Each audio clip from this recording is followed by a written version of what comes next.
Et cette vasque olympique nous mène tout droit en Italie, à Mondovi, dans le Piémont, considéré comme la cité de la montgolfière.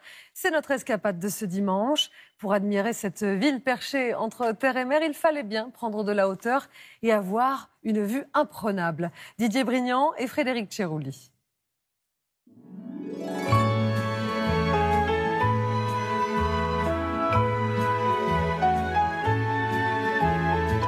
Les Italiens la surnomment la ville qui vole. Voici Mondovi dans le Piémont, la capitale des montgolfières.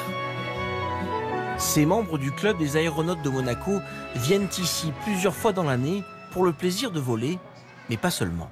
Il y a une petite église là déjà très sympa, avec une magnifique peinture en façade. Et après on va prendre une petite ruelle détournée pour aller prendre le funiculaire.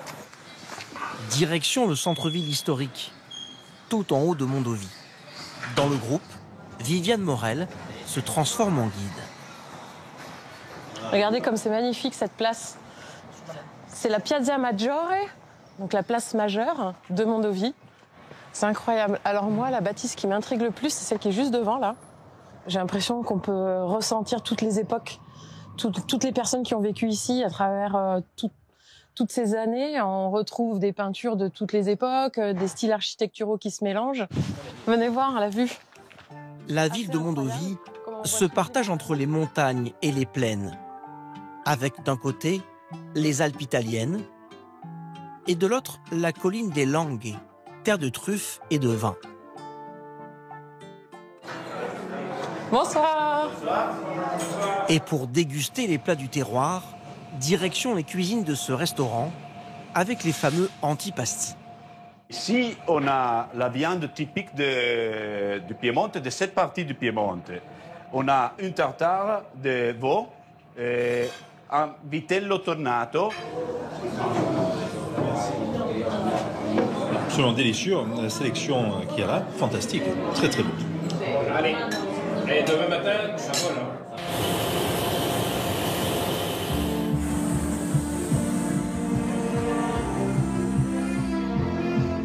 Le soleil se lève sur Mondovi.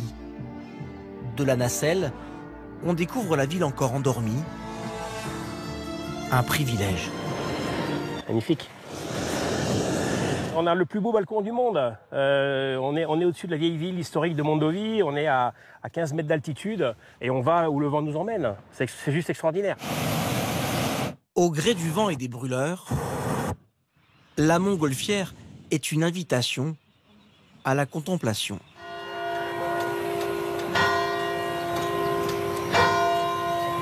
Chaque vol que je fais, j'ai l'impression que c'est le premier. J'en ai plein les yeux à chaque fois. Les yeux qui brillent. C'est tellement ressourçant aussi de se retrouver comme ça, hors du temps, hors sol. On perd tous ses repères. Ce jour-là, les conditions sont idéales pour voler, mais il faut respecter quelques règles. On va avoir à peu près 45 minutes, 1 heure devant nous avant que la convection se mette en route. C'est-à-dire que le soleil va chauffer la terre va chauffer l'air va devenir turbulent. Donc nous, à partir du moment où l'air devient turbulent, on se pose. D'accord ? On ne vole pas dans des conditions instables. C'est bientôt l'atterrissage. Dis-lui, non. Pardon. La nacelle frôle les feuillages.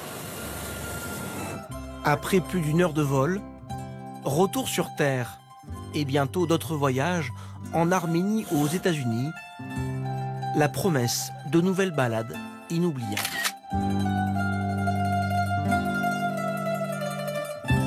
Et c'est la fin de cette édition. Merci de nous avoir suivis. Passez une belle journée, une belle semaine aussi. On se retrouve samedi, ici même à 13h. Tout de suite, Laurent Delahousse.